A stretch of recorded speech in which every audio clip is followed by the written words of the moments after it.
요한복음입니다.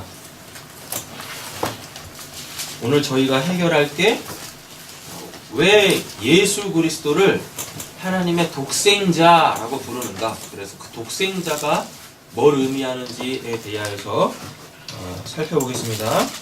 요한복음 1장입니다. 찾으셨나요? 네, 요한복음 1장 1절 말씀 같이 보겠습니다. 태초에 말씀이 계시니라. 이 말씀이 하나님과 함께 계셨으니 이 말씀은 곧 하나님이시라. 아멘. 네. 지난번에 한번 설명을 드렸지만 그 말씀이라는 건 본질적으로 그 의미를 살펴보면 하나님이 아니에요. 말씀은 하나님이 아니에요. 근데 오늘 본문에 보면 말씀은 곧 하나님이시다라 그러죠. 이거의 정확한 의미가 뭐냐면 이 말씀이라는 걸 통하여 하나님이 어떠한 분이신지를 알 수 있다라는 거예요. 그런데 요 말씀이라는 거 있죠. 요 말씀이라는 게 하나님의 입에서 나와요. 하나님의 입에서. 그리고 요 입이라는 게 뭐냐면 무슨 말을 하는 기능을 담당하고 있는 신체 기관을 이야기하는 게 아니라 이 입이라는 건 마음을 뜻합니다. 이 입이 마음이에요, 마음. 그래서 이 입에서 어떤 말을 하죠. 근데 이 입에서 나오는 그 말은 원래는 어디 있는 거예요? 마음에 있는 그것을 내가 바깥으로 끄집어낼 때 그것이 이제 입에서 나오죠. 그래서 입이라는 거는 마음을 뜻해요. 또 이 입이라는 것은 또 생명을 뜻합니다. 왜냐하면 마음이라는 것이 뭐니까? 생명이잖아요. 맞죠? 그래서 하나님께서 인간을 창조해 놓으시고 어디다? 그 코에다가 하나님이 입에서 그 하나님의 숨을 불어 넣으셨대요. 예. 그래서 입은 마음이고 마음은 생명이고 그 안에 뭐가 있냐면 말씀이라는 게 있는 거예요. 그래서 요한복음의 6장으로 가보면 내가 너희에게 전한 말이 영이요? 하나님이요? 영은 하나님이시잖아요. 하나님이요? 생명이다. 살아있습니다. 그것이 진짜 있음이야. 진리야. 라고 예수님이 말씀하신 거예요. 자, 그래서 이걸 그냥 이렇게 문자적으로 딱 보셔가지고 말씀이 곧 하나님이시네. 이걸 그냥 이렇게 눈에 보이는 대로 읽어내시면 안 돼요. 이거의 참된 뜻을 아셔야 되는 거죠. 그래서 이 요한복음 1장 1절의 뜻은 뭐냐면 말씀이라는 걸 통하여 하나님을 알 수 있다라는 것이고, 그리고 요 말씀이라는 것은 하나님에게서 나온 거예요. 하나님에게서 말씀이 왜 나오냐? 하나님을 설명하기 위하여 하나님이 말씀하신다라는 것입니다. 자, 몇 절로 가시냐면 이제 14절로 가보세요. 14절 읽겠습니다. 말씀이 기대어 우리 가운데 거하심에 우리가 그의 영광을 보니 아버지의 독생자의 영광이요 은혜와 진리가 충만하더라. 아멘. 말씀이 육신이 됐다라 그러죠. 그러니까 원래 말씀은 하나님이시니까 보이지 않죠. 근데 그 보이지도 않는 그 말씀을 가지고 우리가 어떻게 하나님을 알아먹어요? 그러니까 어떻게 해야 돼요? 이 말씀이 눈에 보이는 그 몸이라는 거를 가져야 돼요. 그걸 이제 뭐라고 하냐면 그걸 성육신이라 그래요. 성육신. 하나님이 육화됐다. 말씀이 육화됐다. 그래서 그 육화된 말씀이 이제 육인 우리에게 보이겠죠. 그러니까 그 육화된 그 말씀을 통하여 이제 우리가 누구를 볼 수 있게 되어지는 거죠? 볼 수 없는 영이신 그 하나님을 볼 수 있게 되어져요. 그래서 예수님이 뭐라고 했냐면 나를 본 자가 하나님을 봤다. 내 아버지를 봤다라고 이야기를 하는 거예요. 요 말을 지금 우리의 신앙으로 끌고 들어와 보면 이 성경을 통하여 이제 우리는 예수를 알게 되어지고 그 예수를 알게 되어지면 그 예수를 통하여 우리에게 예수를 보낸 우리에게 말씀하시는 그 하나님을 보게 되어지고 알게 되어진다라는 이야기죠. 자, 18절 보겠습니다. 본래 하나님을 본 사람이 없으되 아버지의 품속에 있는 독생하신 하나님이 나타내셨느니라. 아멘. 이렇게 되어져 있죠. 예. 본래 하나님을 본 사람이 없어요. 왜? 하나님은 영이시니까. 예, 볼 수가 없어요. 어떤 형태를 갖고 있지 않아요. 형태를 갖고 있지 않다는 말을 이렇게 이해하시면 정확해요. 창조되지 않았다는 얘기예요. 하나님이 육을 갖고 계시지 않다. 어떤 형태를 갖고 계시지 않다. 그래서 보여지지 않는다, 느껴지지 않는다라는 말이 그게 뭐냐면 하나님이 창조되지 않았다는 얘기예요. 그러니까 즉 하나님은 피조물이 아니에요. 그래서 하나님이 무엇이란 얘기예요? 이 모든 피조물의 창조주, 조물주시다라는 이야기예요. 그럼 요 말이 또 뭐냐면 이 모든 것들의 시작이 하나님이시다는 얘기예요. 예. 이 모든 것들의 근본이 하나님이시다라는 얘기예요. 그래서 로마서에 가보면 이 모든 피조물들이 다 하나님의 그 신성을 담고 있대요. 하나님의 신성을 담고 있다라는 건 이것들이 하나님이라는 뜻이 아니라 이 피조 만물을 통하여서 하나님의 살아계심을 알 수 있다라는 것입니다. 예. 그래서 이 피조 세계가 어떻게 말하면 성경이 되는 거예요. 성경. 예. 우리는 성경을 통하여 하나님을 알 수 있죠. 그래서 이 모든 피조물들을 통하여서 우리는 그 하나님을 알아먹을 수 있다라는 얘기죠. 예. 자, 보겠습니다. 3장 16절 가보시죠. 3장 16절입니다. 읽겠습니다. 하나님의 세상을 사랑하사 독생자를 주셨으니 이는 그를 믿는 자마다 멸망하지 않고 영생을 얻게 하려 하심이라. 아멘. 여기 이제 드디어 독생자가 나오죠. 요 독생자가 나오는데 독생자는 성경 전체적 의미에서 뜻하는 바가 뭐냐면 사랑하는 자예요. 누가 사랑하는 자? 하나님이 사랑하는 자예요. 근데 이 독생자라는 이 단어가 모노게네스라는 단어인데요. 이 모노게네스라는 이 단어가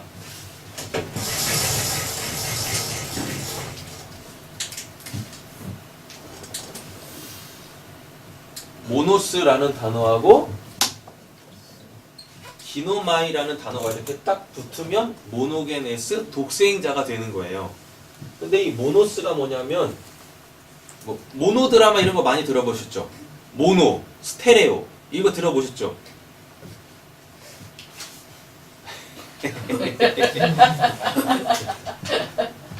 모노스가 뭐냐면 이게 유일한이란 뜻이에요. 유일한. 하나가 아니에요. 우리 대부분 보면 모노스를 하나로 생각을 하는데 하나가 아니라 유일한 것을 나타낼 때 그거를 모노스라 그래요. 자, 보세요. 하나죠. 하나, 둘, 셋, 넷 이렇게 돼 있죠. 이럴 때 이 하나를 모노스라고 안 해요. 요거밖에 없어요.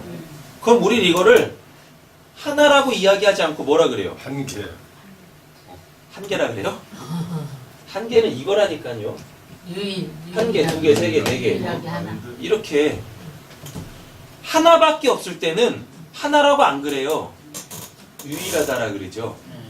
그러니까 그 개념을 잘 아셔야 돼요. 그러니까 여기서 이 모노스가 많은 것 중에 하나가 아니라 그거 하나밖에 없어요. 그거 하나밖에. 네, 되셨죠? 네. 그리고 이 기노마이라는 게 이게 뭐냐면 이게 있다예요. 있다. 또는 되다. 이런 뜻이에요. 그러니까 그러면 모노스 기노마이 하면 이게 뭐가 되는 거예요? 그 유일한 게 있다. 있어요. 하나밖에. 예. 그 유일한 게 있다라는 뜻이에요. 근데요, 요 기노마이라는 요 단어에서, 그러니까 이거 있다를 그냥 있는 걸로 생각하시면 안 됩니다. 되셨죠? 자, 쉽게 말하면 요 기노마이라는 건 요거예요. 요렇게 요게 지금 하나죠. 예. 하나인데 여기에서 이렇게 딱 요게 나오면 요게 이제 기노마이가 되는 거예요. 원래 이렇게 하나였는데 여기에서 요 똑같은 그 어떤 것이 이렇게 똑 나와요. 그럼 요때 이거를 기노마이 있다 되다 그래서 예수님. 이게 이것이 되다 라고 했을 때 그거를 기노마이라 그럽니다. 예. 되셨죠? 근데 이 기노마이라는 이 단어에서 어떤 이 단어가 또 나오냐면 게노스. 게노스라는 단어가 나와요. 그럼 요 게노스가 뭐냐면 이게 자손이란 뜻이에요. 자손. 잘 보세요. 찬이는 없었었죠. 네. 찬이는 없었는데 저에게서 찬이가 나오죠. 그래서 지금 찬이가 저렇게 있죠. 네. 그러니까 원인이 저죠. 원인으로부터 어떤 결과가 나올 때 그거를 기노마이라 그래요. 기노마이. 되셨죠? 그리고 제가 아버지고 저에게서 나온 찬이를 뭐라 그래요? 아들, 자손, 후손이라 그러죠. 그러면은 찬이를 뭐라고 하냐면 케노스. 이걸 게노스라 그래요. 자, 그럼 보세요. 모노스 플러스 게노스 하면 뭐가 되겠습니까? 그 유일한 자손이 되는 거예요. 또는 유일한 후손이 되어 이렇게 되는 거예요. 이해되신 거죠? 그러니까 세상에 세상이라는 말이 좀 어폐가 있는데 진짜 딱 하나밖에 없는 유일한 존재가 있습니다. 그게 누구세요? 그게 하나님이죠. 네. 예수 아닙니다. 하나님이죠. 하나님이세요. 하나님에게서부터 하나님이 나와. 그럼 그를 예수, 그를 독생자라고 하는 거예요. 요 개념을 잘 알고 계셔야 돼요. 그러니까 그냥 독생자 하면 하나야. 하나님한테 하나밖에 없는 아들 이렇게 생각하시면 안 되는 거예요. 하나님에게서 나온 하나님이 이게 독생자라는 뜻입니다. 하나님께서 나온. 되셨죠? 하나님에게서 나온 하나님을 독생자라고 얘기하는 거예요. 근데 하나님이 왜 하나님에게서 왜 하나님이 나왔죠? 그게 아까 말씀이 곧 하나님이시라는 그 의미예요. 우리가 하나님을 믿어야 되는데 하나님을 못 알아먹잖아요. 볼 수가 없잖아요. 그러니까 하나님께서 우리에게 나 믿어라. 안 보이지? 내가 다 보여줄게. 그래서 하나님에게서 그 보이지 않는 하나님이 우리에게 믿음이라는 걸 주셔서 우리를 구원하시려고 하나님이 스스로 하나님을 딱 우리한테 보여주셨어요. 그럼 그거를 독생자, 그거를 예수 그리스도라고 얘기하는 겁니다. 되셨죠? 우리의 이 사도신경에 보면 예수님에 대하여서 뭐라 그래요?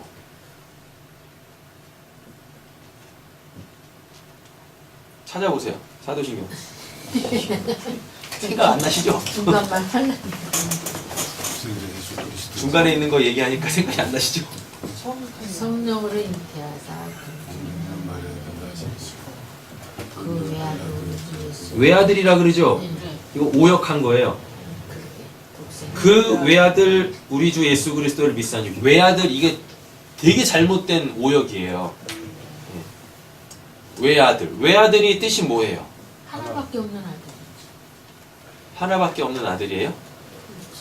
우리 그렇게 생각하잖아요. 네. 자, 그럼 요것도 외아들이겠죠. 딸이 1000명 있는데 아들이 하나야. 그렇지. 네. 그것도 외아들이죠. 네. 그럼 요것도 외아들이겠죠? 아들이 1000명 있었는데 999명 죽고 1명만 남아있어. 그럼 그것도 외아들이죠. 네. 맞죠? 예. 독생자는 그런 의미가 아니에요. 그냥 원래부터 그냥 유일하게 그 하나밖에 없었어요. 그걸 독생자라 그래요. 그러니까 외아들은 잘못된 표현이에요.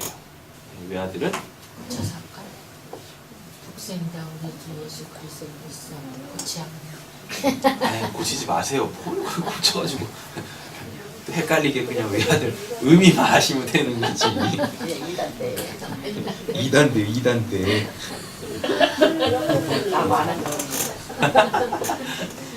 자, 히브리서 1장 가보겠습니다. 히브리서 1장.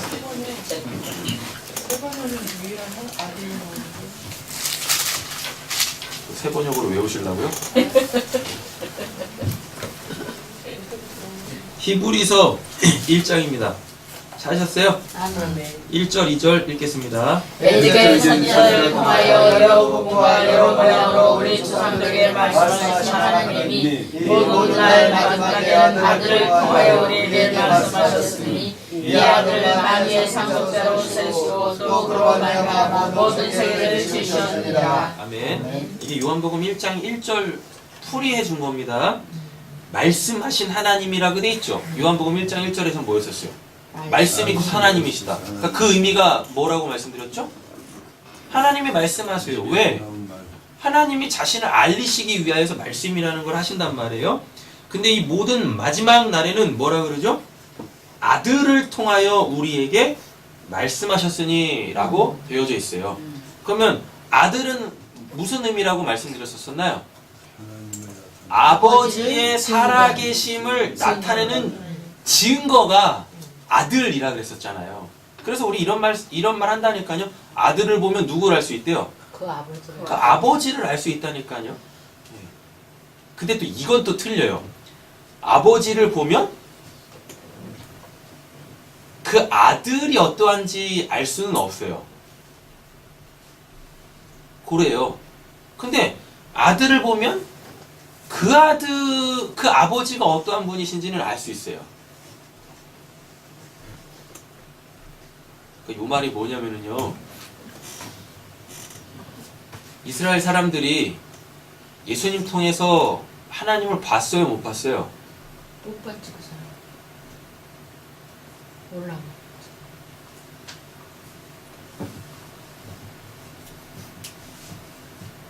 아버지를 통해서 아들을 볼 수는 없습니다. 근데 아들을 통해서 아버지는 볼 수 있어요. 사람들이 예수님이 그랬다니까요. 나를 본 자가 아버지를 봤다고. 근데 이 아버지는 하나님이신데 이 하나님을 어떻게 알아요? 그렇잖아요. 그러니까 당연히 이 아들을 모를 수밖에 없는 거예요. 그러니까 이스라엘 사람들이 예수님 못 알아봤던 거예요. 근데 그들은 하나님을 알았다라 그랬죠. 하나님을 믿는다라 그랬었죠. 그러면 그 아들도 알아먹어야 되는 거잖아요. 맞죠? 근데 그 아들을 안 믿었다니까요. 그러니까 아버지를 통해서는 아들을 알 수가 없어요. 이 아들을 통해서 아버지를 아는 거지. 요거를 잘 이해를 하셔야 돼요.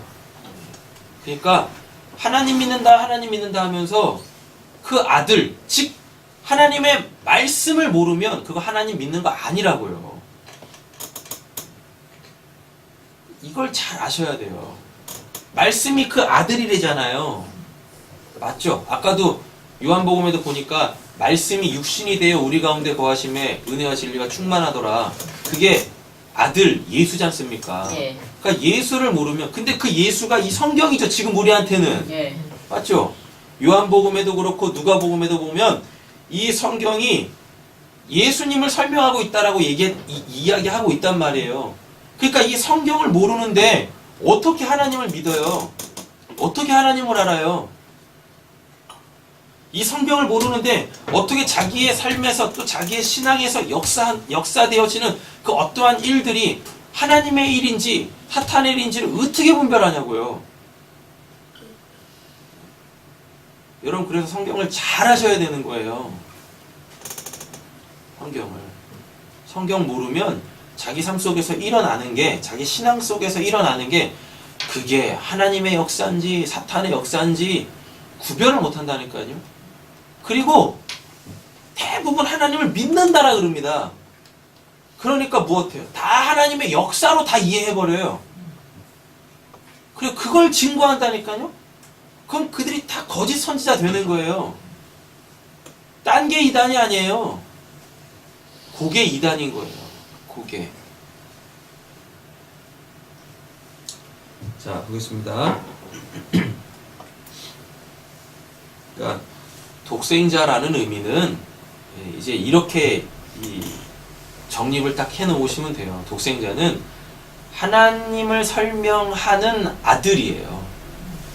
하나님을 설명하는 아들 또는 하나님을 설명하는 말씀, 이걸 독생자라 그러는 거예요. 독생자. 유일하신 하나님에게서 나온 그 유일하신 하나님, 이걸 독생자라 그래요. 성부, 성자와의 그 관계를 통해서. 자, 요한일서 4장 9절 보겠습니다. 요한일서 4장 9절.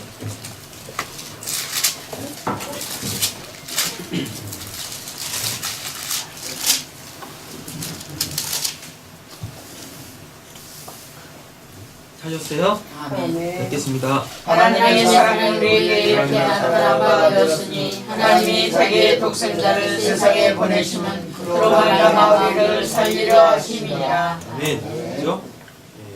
하나님이 자기의 뭐라 그러죠? 독생자를 세상에 보내시면 그로 말미암아 우리를 어떻게 해요?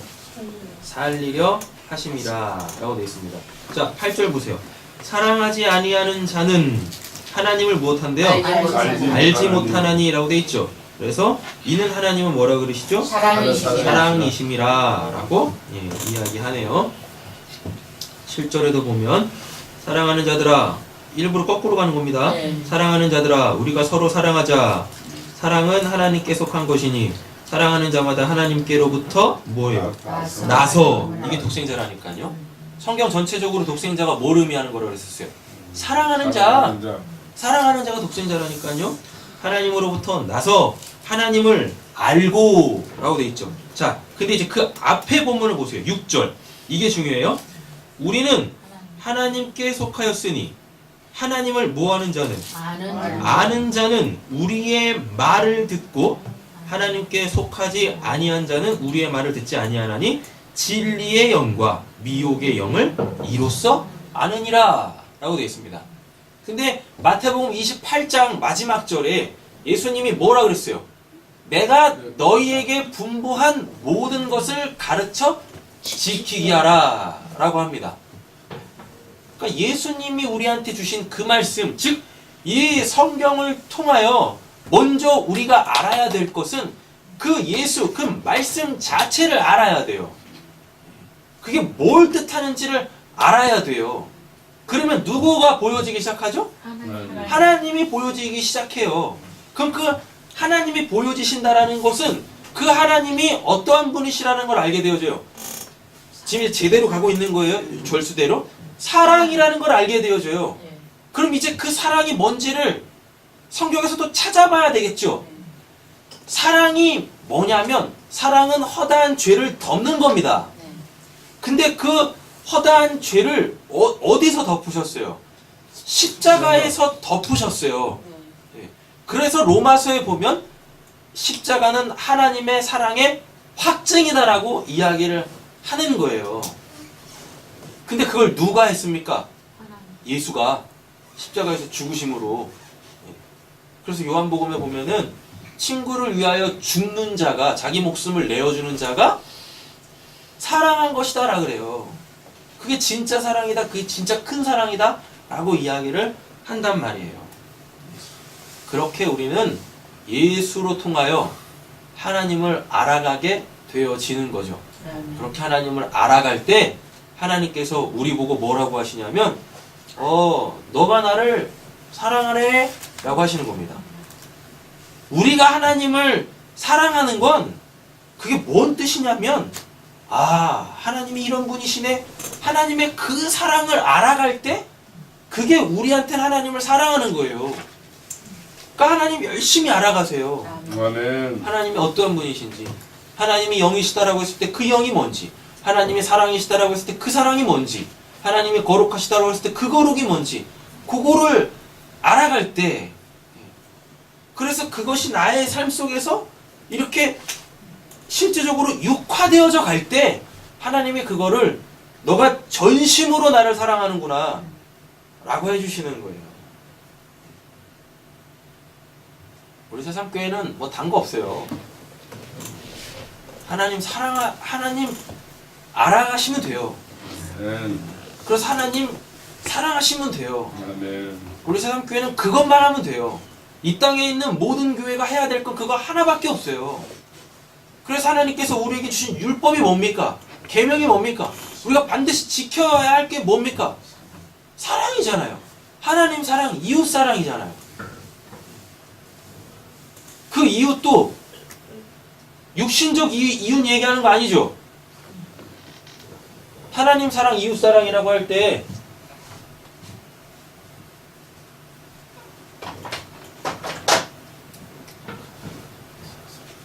하나님 사랑, 이웃 사랑이라고 했을 때 이 이웃이 누구예요? 이거 예수라니까요? 그럼 이 말 하나님 사랑, 이웃 사랑을 풀어볼까요? 하나님에게서 나온 하나님을 사랑하라예요. 이게 율법이에요. 이게 율법이라니까요. 하나님에게서 나온 하나님이 사랑하셔서 우리를 구원하신다고 그랬었잖아요. 지금 요한 1서에 우리를 사랑하셔서 우리를 구원하신다면서요.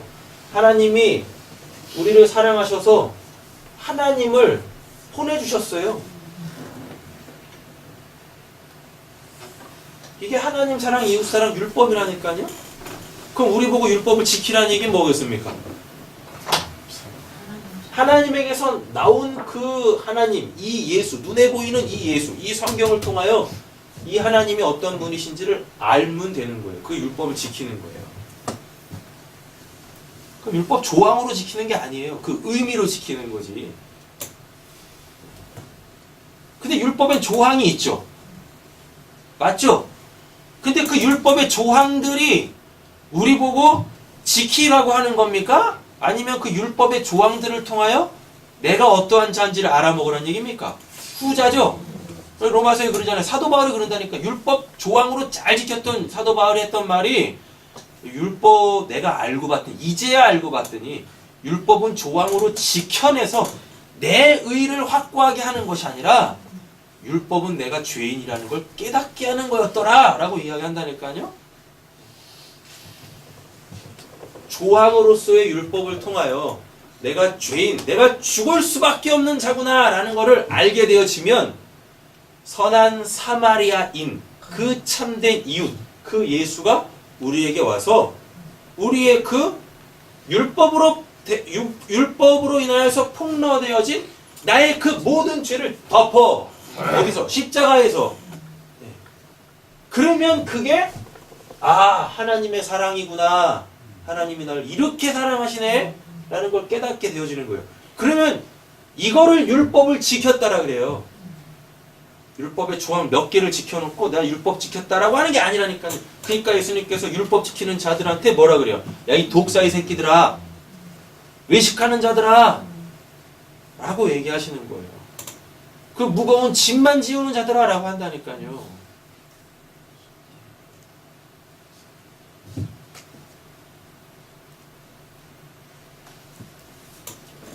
자, 이제 입양, 양자에 대하여서 하나님의 독생자로 말미암아 우리도 이제 하나님의 자녀 됐어요. 보고 보겠습니다. 요한복음 1장입니다.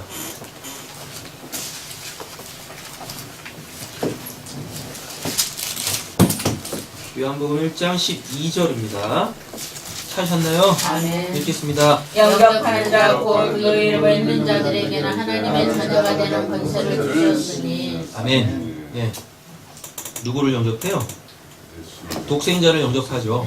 하나님에게서 나온 그 하나님을 영접해요. 근데 이것도 영접한다라는 게 마치 우리가 영접하는 것 같죠? 아닙니다. 그분이 영접하시는 거예요. 그분이 우리를 받아줘야 되는 거예요. 우리가 뭐 영접합니다, 오세요 이른다고 되는 게 아니란 말이에요. 그분이 우리를 영접해 주셔야 돼요. 받아들여 주셔야 돼요. 그럼 우리가 그분의 오른편에 서는 겁니다. 왜? 오른편은 그 우편, 영접받은 자의 자리라고 했었잖아요. 그렇죠? 네. 자, 영접하는 자, 곧 그 이름을 믿는 자들에게는 하나님의 자녀가 되는 뭘 주셨대요? 권세 주셨다라 그러죠? 이 권세를 뭐라고 하는 거냐면 이제 그 아들을 설명할 수 있는 자가 됐다라는 겁니다. 즉 이제 그 하나님을 설명할 수 있는 자. 그럼 하나님을 설명하려면 그 하나님을 알아야 되겠죠. 그래서 하나님의 자녀가 되는 권세를 주셨다라는 이 말의 뜻이 뭐냐면 이제 하나님을 설명할 수 있는 자가 됐어요 라는 거예요. 결국 그 말의 진짜 의미는 당신 안에 하나님이 있습니다 라는 뜻이에요. 하나님의 자녀가 되는 권세를 주셨다라는 것은. 20장 갑니다. 17절.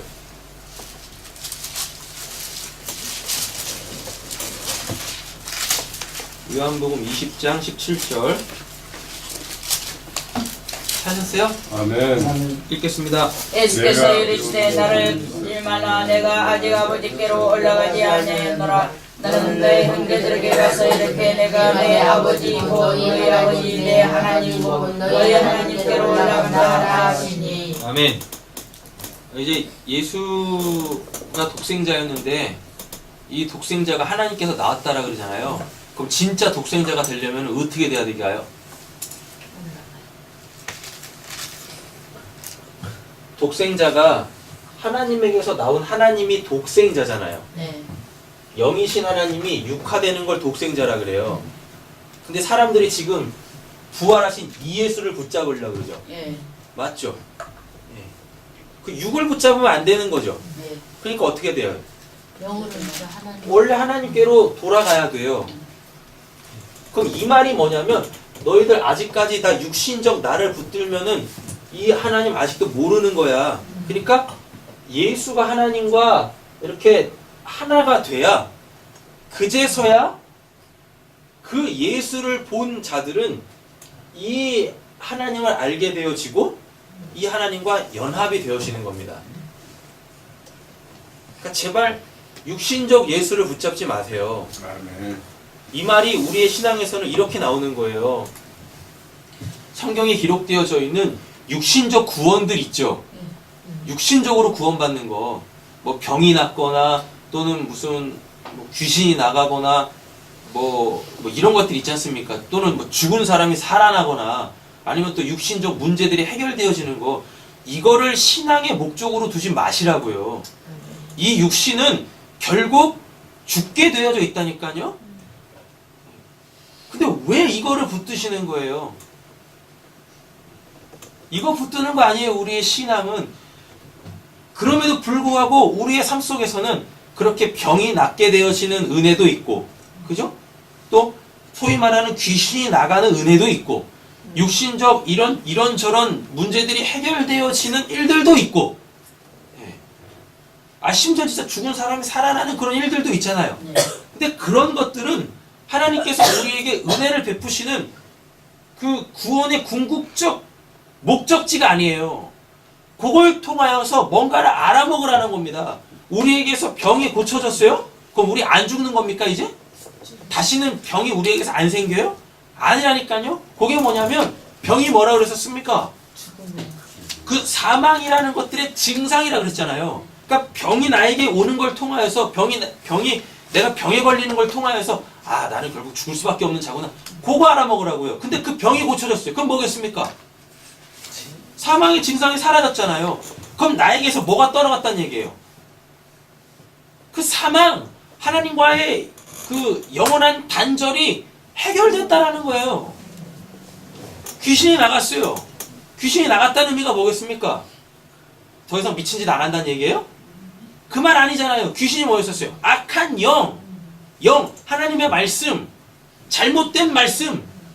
귀신이 나갔다? 그 막 미친 짓 하던 사람이 제정신으로 돌아왔다가 아니라니까요. 귀신이 나가는 게. 그 잘못된 말씀들을 진리로 깨달아 알아먹으면, 그래서 더 이상 그 사탄에게 놀아나지 않으면, 하나님의 역사를 분명하게 알아먹을 수 있으면 그걸 귀신이 나갔다라고 하는 거예요. 진리의 사람이 됐다라고 하는 거예요.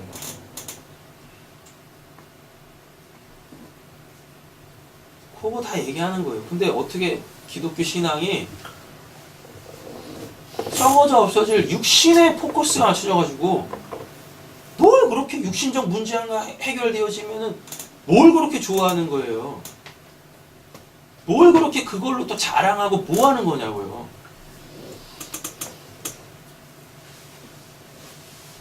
오히려 내 영혼이 자유케 되어진 그걸 갖고 자랑을 해야지, 즐거워해야지, 그걸로 하나님께 찬양을 해야지. 그냥 오직 육신적인 그 일들 그거 그냥 이야기하고 그래 나아지는 게 뭐예요? 신앙이 하나도 없잖아요.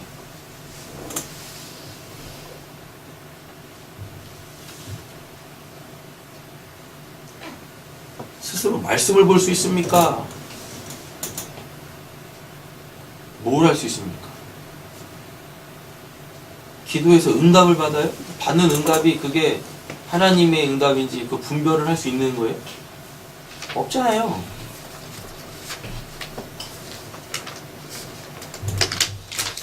자, 로마서 가겠습니다. 8장.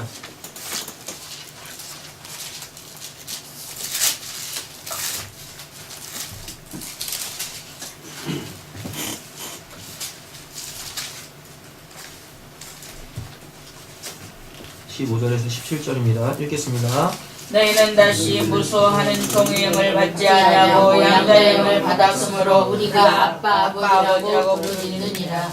성령이 친히 우리의 영과 더불어 우리가 하나님의 자녀인 것을 증언하시나니 하나님은 또한 상속자고 하나님의 상속자요 그리스도와 함께한 상속자니 우리가 그와 함께 영광을 받게 하여 고난도 함께 받아야 할 것이니라. 아멘. 그 독생자를 통하여서 우리가 이제 하나님의 자녀 됐죠. 근데 이제 하나님의 자녀 됐다. 우리가 하나님의 자녀 됐다라는 말이 뭘 뜻하는 거냐면 그리스도와 함께한 상속자니에요. 그러니까 이 말이 뜻이 뭐냐면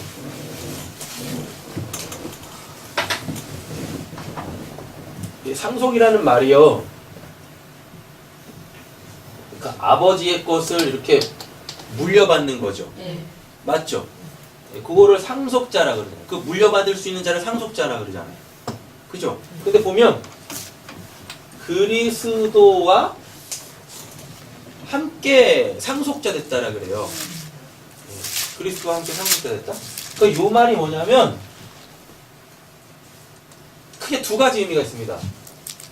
상속자는 그리스도밖에 없어요.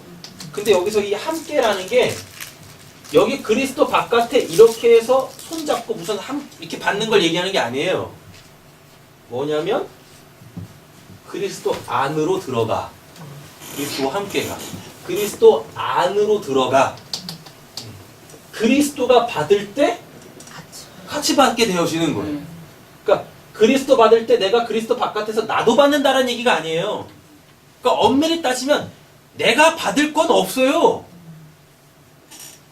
하나님한테 내가 받을 건 없다니까요. 근데 이 없음이라는 자가 있음이라는 자 안으로 들어가면 있음이라는 자가 하나님의 그 복이라는 걸, 하나님의 생명이라는 걸 받을 때 그 없음에게 채워지는 거예요.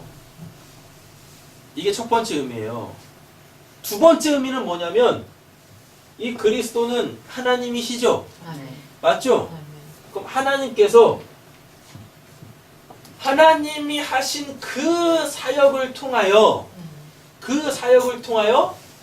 없음인 자들에게 하나님의 생명을 주셔서 있음으로 만드는 걸 그거를 그리스도와 함께 상속자 됐다라고 하는 겁니다. 두 가지 의미가 이렇게 있어요. 그럼 이거를 하나로 만들어 볼게요. 우리의 신앙의 목표는 그리스도와의 연합이에요. 그 안으로 들어가는 거예요. 그리스도와의 연합이에요. 그리스도와 연합이 되려면 하나님께서 예수로 하신 그 일의 수혜자가 되어야 돼요. 그래서 하나님이 그리스도로 통하여서 우리에게 하신 그 일을 잘 아셔야 돼요. 하나님도 아셔야 되고 예수도 아셔야 되고 하나님께서 예수로 통해서 하신 그 일도 아셔야 되는 거예요. 신앙은 이거 해 나가는 겁니다. 자, 그러면 갈라디아서까지 한번 가볼까요? 4장 6절.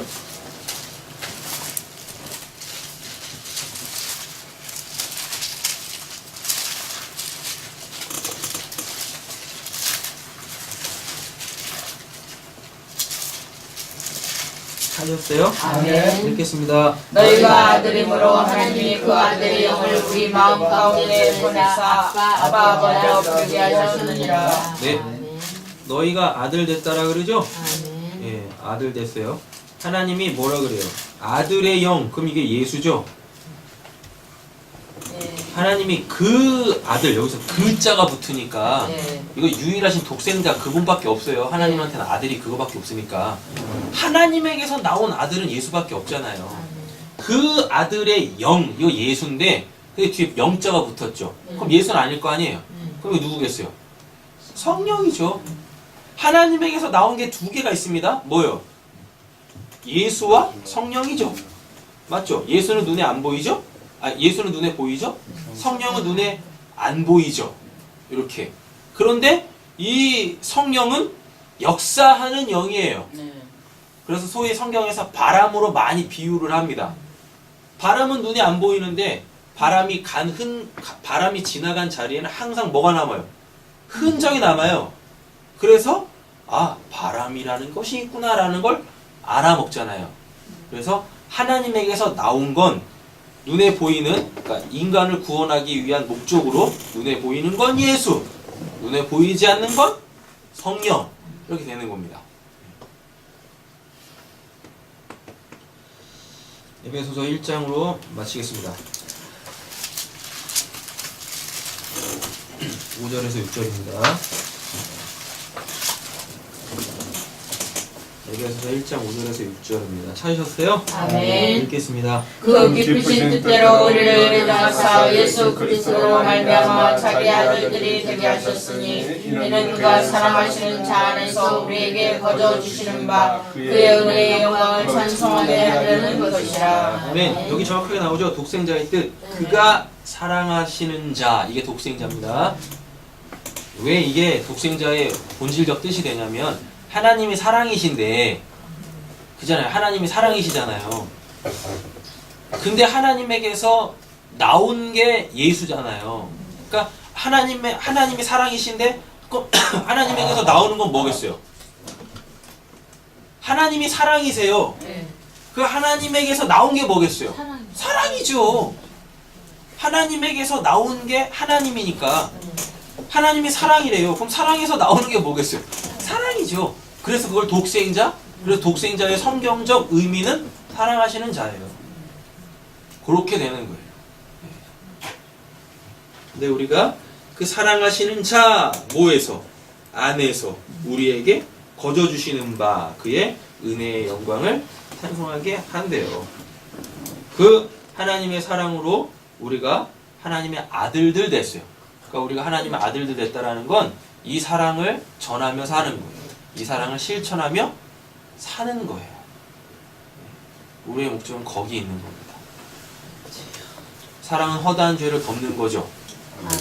그럼 뭐 다른 사람들이 잘못한 거 그냥 뭐 못 본 척 지나가는 걸 이야기하는 겁니까? 아니에요. 사랑은 허다한 죄를 덮는다라는 건 복음을 전함으로 통하여서 그가 죄인이라는 걸 깨닫고, 그래서 그 십자가의 은혜가 그에게 임할 수 있도록 하는 걸, 그게 사랑은 허다한 죄를 젓는다라고 이야기하는 겁니다. 사랑하며 살기를 간절히 소원합니다. 네. 그래서 우리로 통하여서 또 이렇게 하나님께서 구원하시려고 하는 이들의 그 숫자가 하늘에서 채워져가는 귀한 은혜가 있기를 원합니다. 제가 두 말씀만 읽고 마치겠습니다. 요한복음 5장 18절인데요. 유대인들이 이로 말미암아 더욱 예수를 죽이고자 하니 이는 안식일을 범할 뿐만 아니라 하나님을 자기의 친아버지라 하여 자기를 하나님과 동등으로 삼으심이로라. 예수가 원래 하나님이세요. 그런데 빌립보서 2장 5절에서 8절 보시면요, 너희 안에 이 마음을 품으라. 곧 그리스도 예수의 마음이니 그는 근본 하나님의 본체시나 하나님과 동등됨을 취할 것으로 여기지 아니하시고 오히려 자기를 비워 종의 형체를 가지사 사람들과 같이 되셨고 자기 사람의 모양으로 나타나사 자기를 낮추시고 죽기까지 복종하셨으니 곧 십자가에서 죽으심이로라. 그러니까 이런 말씀들 때문에 사람들이 막 성경에 오류가 있다, 말이 안 맞는다 그래요. 요한복음에서는 아까 예수님이 하나님과 자기를 동등으로 삼으셨죠. 예. 근데 빌립보서에서는 뭐라 그래요? 동등됨으로 취하지 아니하셨다 그러죠. 내용이 달라요. 왜냐하면 빌립보서에서는 뭐라 그래요? 그리스도의 마음을 품으라라고 하잖아요. 그러니까 이 땅에서 우리는 무엇해야 돼요? 그리스도의 마음이 하나님을 동등됨으로 취하지 않는 데잖아요. 그러니까 예수 자체는 하나님하고 동등이에요. 근데 그 예수의 마음을 품으라 그러죠. 예. 그 예수의 마음은 하나님과 동등됨으로 취하지 않는 겁니다. 그럼 요 말이 뭐냐면 하나님이 하시는 일만 해 뜻이에요.